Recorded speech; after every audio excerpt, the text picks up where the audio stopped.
La mission de contrôle de l'approvisionnement des marchés en bétail à l'Ali-Rabat et à Pogor, frontière avec le Burkina Faso et le Mali. Constat, faible trafic de camions de bétail pour cause de Covid-19 et de terrorisme dans les pays d'origine. Une certitude cependant, fluidité du transport en territoire ivoirien. Le plus bas prix, c'est ça qui est 90 000. Sinon avant, il y avait tous les prix, mais avec le tourisme, on ne peut pas rentrer dans les brousses pour payer. Si tu prends le convoi là, avec les agents là, bon, il n'y a pas de problème, tu passes. Si tu arrives seulement, tu montes à Macaron là seulement, puis tu passes. Il n'y a pas de problème. Pourtant, pas d'incidence sur le prix du mouton. Illustration ici à Korogo avec Brahima. Il vient d'acheter le mouton de la Tabaski au-delà de ses prévisions. L'année passée, avec 200 000 francs, tu avais un mouton raisonnable. Pour le même mouton de 200 000 francs l'année passée, aujourd'hui, je suis à 300 000 francs. Découverte du Conseil national de lutte contre la vie chère à Korogo, le bétail issu de l'élevage local. Le prix de ces moutons varie de 40 à 60 000 francs CFA, une alternative pour passer une bonne fête de la Tabaski. Les moutons du Korogo même, ça commence 40 000 jusqu'à 50, 60, ça peut limiter là. Les moutons qui sont disponibles pour la fête de la Tabaski sont en majorité des moutons ivoiriens, produits sur le sol ivoirien, qui broutent sur le sol ivoirien avec une variété ivoirienne et à un prix 2 fois moins cher que lorsqu'ils sont importés. À 40 000, 50 000, vous avez un mouton, un bon mouton. Selon les acteurs de la filière bétail-viande, plusieurs raisons expliquent la cherté du bétail. Entre autres, le recul de l'élevage du fait du terrorisme au Mali et au Burkina Faso. À ces raisons, le Comité national de lutte contre la vie chère oppose la solidarité comme vision du gouvernement pour exhorter à faire de la Tabaski une fête pour toutes les bourses.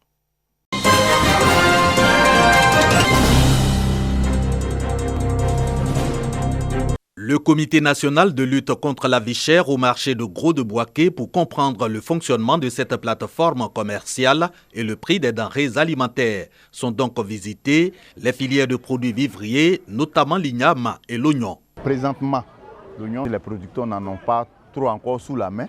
Le peu qu'ils ont, ils le font cher. Et donc, au jour d'aujourd'hui, le kilo est à 500 francs. Et le gros sac même de 100 kg va jusqu'à 45 000. À savoir, le kilo à 400 francs, comme ça vient de sortir.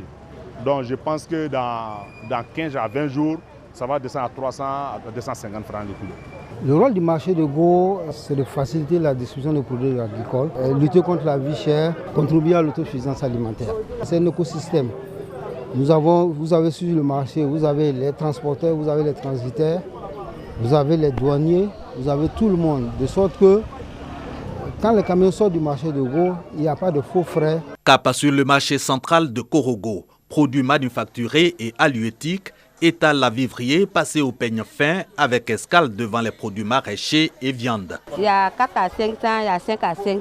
Quand c'est pas cher là, ça on peut placer 4 à 300, 4 à 200, 300 francs. Les prix de viande, c'est 1700, on vend ici à Korogo, au Grand Marché. 111, c'est 1800. Mais ceux qui veulent les 111, s'ils viennent, qu'ils veulent 111, ils ne gagnent pas 111 à 1800. Parce qu'il y a plein qui prenaient les petits corps, la viande à 1700. Ils vendent même 1700. Ils se cachent à vendre 111 à 2000, 2500. C'est cher, l'oignon comme ça. Avant, tu pourrais prendre l'oignon 200, peut-être demi comme ça. Aujourd'hui, on ne te parle de 300. Il y a un plus encore. Elle devient cher. À la longue, peut-être on te dit 500 et demi, c'est compliqué. Plus de doute pour le Comité national de lutte contre la vie chère. Tout est cher malgré les efforts du gouvernement.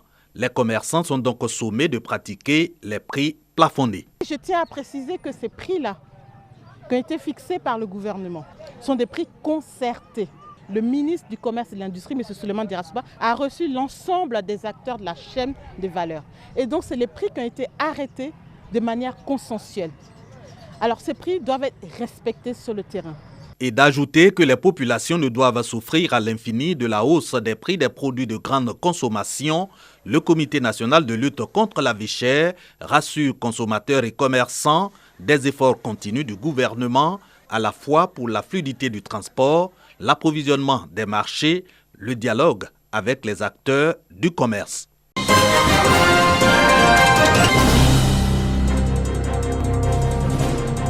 Ils sont venus des 5 sous-préfectures du département de Mankono dans la région du Béré. Les représentants des sociétés coopératives des producteurs de Kajou. Objectif, élire le président pour mieux organiser les acteurs de la filière et surtout défendre leurs intérêts. Le choix est porté sur Sekongo Payinenga, PCA d'une société coopérative, et les producteurs placent leur espoir dans cette union. Les défis majeurs tels que la recherche de la bonne qualité et la bonne organisation des acteurs de la filière restent aujourd'hui un défi à relever pour ces producteurs.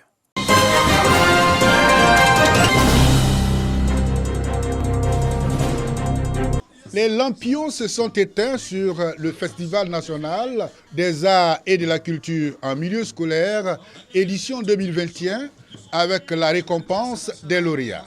Pendant 48 heures, les différentes troupes venues de 32 directions régionales de l'éducation nationale et de l'alphabétisation ont fait montre de leur talent à travers des prestations artistiques et culturelles. Après l'effort, la récompense. Les lauréats sont repartis les mains chargées de présents des partenaires et organisateurs de cet événement. Notre danse Kété, qui est une danse qui est originaire du pays avant, et cette danse-là, elle prône l'union, le rassemblement et la cohésion sociale.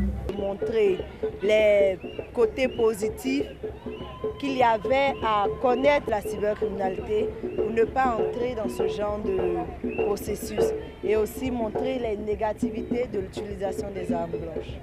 Pour le directeur de la vie scolaire, cette 10e édition du FENAC-MIS est un franc succès. Nous allons travailler véritablement afin que ce festival-là soit un festival professionnel à l'image du Massa. Parce que nous voulons le Massa jeune en Côte d'Ivoire qui, par alternance, va se faire avec le Massa que nous avons. Et je pense que c'est prometteur parce que nos enfants ont du talent. Ils ont véritablement du talent. Il suffit de les suivre et la Côte d'Ivoire aura un avenir artistique, culturel très important. Quant au représentant du ministre en charge de l'Éducation nationale et de l'alphabétisation, il a traduit des mots d'encouragement aux festivaliers. Chers festivaliers apprenants, le Festival des arts et culture en milieu scolaire, loin donc d'être un simple événement culturel festif, est l'occasion qui est offerte à nos jeunes enfants par les organisateurs d'exposer au grand jour leurs différents talents cachés, tout leur potentiel susceptible de leur offrir des opportunités d'emploi. Partenaire à ce festival, la direction générale de la RTI, représentée par le conseiller spécial du directeur général Fosseni Dambélé.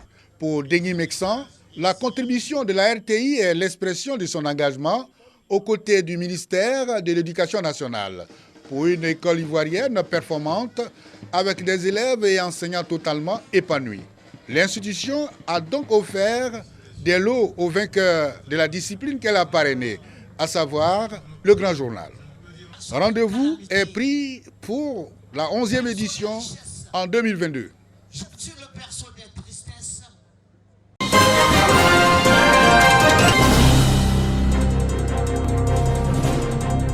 La cohésion et le vivre ensemble.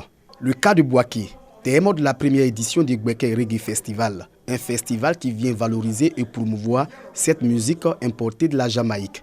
Gbeke Reggae Festival a été officiellement lancé au cours d'un point de presse. Le commissaire général du festival a donné les raisons de la tenue de ce rendez-vous culturel et le choix de Bouaké pour l'abriter. C'est un genre musical qui éveille les consciences.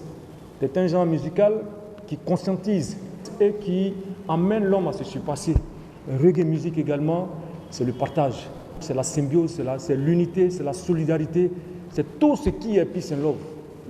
Alors nous venons avec ce festival-là pour emmener les uns et les autres à visiter Bouaké, à vendre l'image de Bouaké. Les artistes reggae adhèrent à l'idée d'un festival qui vend cette musique qui prône la paix, l'amour et conscientise. C'est pour venir lancer un message de paix, d'amour qui est le reggae aussi. Nous voulons montrer à travers ce festival au monde entier qu'à Bouaké il y a la vie, à Bouaké les gens vivent, à Bouaké il y a la vie.